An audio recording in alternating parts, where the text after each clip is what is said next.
آپ نے نام سنا ہوگا حضرت جنید بغدادی کا، سب سے بڑے ہمارے صوفی، ان سے ابتدا ہوئی، جسے کہتے ہیں مڈ لگا، بہت بڑے،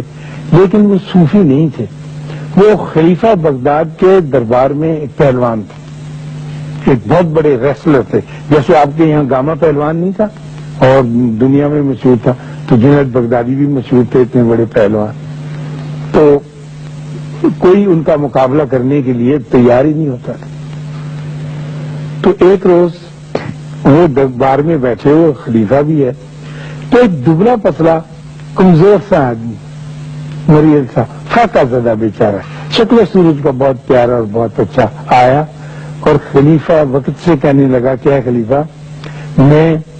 جنید کے ساتھ کشتی لڑنی چاہتا ہوں۔ تو جتنے دربار میں ہاتھ بڑے کہنے لگے، یہ کیا پیدی کا شوربہ، تو شکل دیکھ اپنی اور اپنا وجود دیکھ، اور تو اتنے بڑے پہلوان کے ساتھ۔ انہوں نے کہا، نہیں جناب، مجھے کچھ داؤ ایسے آتے ہیں، کچھ چیزیں میں ایسی جانتا ہوں جو کہ اور پہلوان نہیں جانتے، اور وہ ہمارے پاس کچھ خاندانی گور ہیں، ہوتے ہیں کچھ داؤ،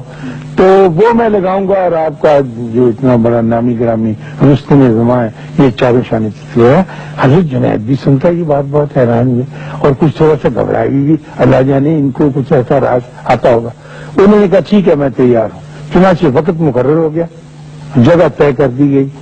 اور خلیفہ وقت وہاں پہنچ گیا، اور سارے درباری اور بغداد کے سارے لوگ کہ یہ آج کیا ہونے لگا ہے، اور وہ بھی خم ٹھونک کے، جو پدا کمزور دبلا پتلا آدمی مشکل سے کھڑا ہو سکتا تھا، وہ بھی آ گیا میدان میں، اور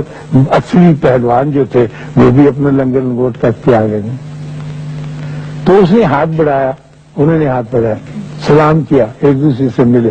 سلامی جیسے رائے کہتے، اور جب حضرت جنید بغدادی کا مضبوط ہاتھ آگے بڑھا تو وہ ذرا پیچھے ہٹا، پھر اس نے ایک چھلانگ لگائی، دبلا پتلا کمزور سا آدمی جو تھا، اور اچھل کر ان کے گلے سے لپٹ گیا اور لٹک گیا۔ اب یہ تو کوئی دعوی نہیں ہے نا کہ آدمی ہے اس کے گلے، وہ حیران ہوئی جنید بغدادی، اور جب لٹک گیا تو ان کے کان کے پاس منہ کر کے کہنے لگا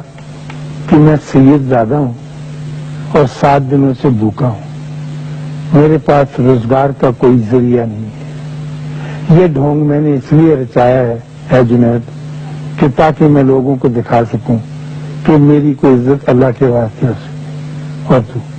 جنید بغدادی نے یہ سنا اور اس کا زمین پہ قدم رکھ کے دھاڑ کر کے گرے اور اس سے ڈھہ گئے،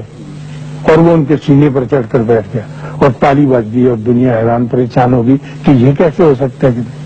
انہوں نے کہا کہ ٹھیک ہے، اس کو ایسا داؤ آتا ہے جو دنیا میں کسی اور آدمی کو نہیں آتا، اور میں اس کے سامنے چت ہو گیا ہوں، اور یہ واقعی طاقتور ہے۔ وہ تو جناب خلیفہ نے اس کو جو بھی کچھ انعام اکرام خلعت وغیرہ دینی چاہیے دی، اور وہ اپنا تولیہ یا جو گلے میں چھاپا جھاڑتے حضرت جنید بغدادی، وہ کہ اے خدا، میں نے زندگی میں کبھی کوئی ایسا بڑا کام نہیں کیا، لیکن ایک تیرے بندے کی عزت رکھی ہے، اس کے بدلے میں مجھے بھی تو کوئی ایسا روحانی درجہ عطا فرما جو تو اپنے بڑوں کو دیا کرتا ہے۔ تو وہ ولی کامل ہوئے، اور ان کی جو تعلیم ہے، ان کی جو شکشا ہے، وہ یہی ہے کہ انسان کو کبھی بھی ذلیل، چھوٹا، حقیر نہیں جاننا ہے۔ جو جو آپ جانیں گے آپ کے درجات کم ہوتے جائیں گے، جو جو آپ حضرت جنید بغدادی کا رویہ اختیار کریں گے آپ کے درجات بلند ہوتے چلے جائیں گے۔ ہم سے غلطی یہ ہوتی ہے، میں پھر چلتے ہوئے آخری بات یہ کہوں، اور یہ ہونی نہیں چاہیے کہ ہم سوچے سمجھے بغیر پہلے تو ایک بات کچھ منہ سے نکال دیتے ہیں، اور پھر اپنے تکبر میں اضافہ کرنے کے لیے اس چیز کو ترا امتیاز بنا لیتے ہیں جو آپ کے کمال کی وجہ سے نہیں ہوتا۔ بچوں کے نمبر آ جانا، آپ کا خوش شکل ہونا، آپ کا چہرہ اچھا ہونا، آپ کی رنگت گوری ہونا، اللہ کے واسطے یہ عطائے خدا بندی ہے، اس کو تم اپنی تلوار بنا کر لوگوں کی گردنیں نہ اتارتے کرو۔ اور خدا نہ خواستہ اگر ایسا وقت آ گیا کہ صرف آپ کی ذات ہی اس کو پر رہنے لگی، آپ یا آپ کے بچے جیسے، تو یہ زندگی گزارنی بڑی مشکل ہو جائے گی۔ خالی ساری ویران دنیا میں لوگوں کو آباد رہنے دو، ان کے ساتھ ہنسنے چلنے دو. ہاں میں چلتے چلتے یہ بتاؤں کہ وہ بچہ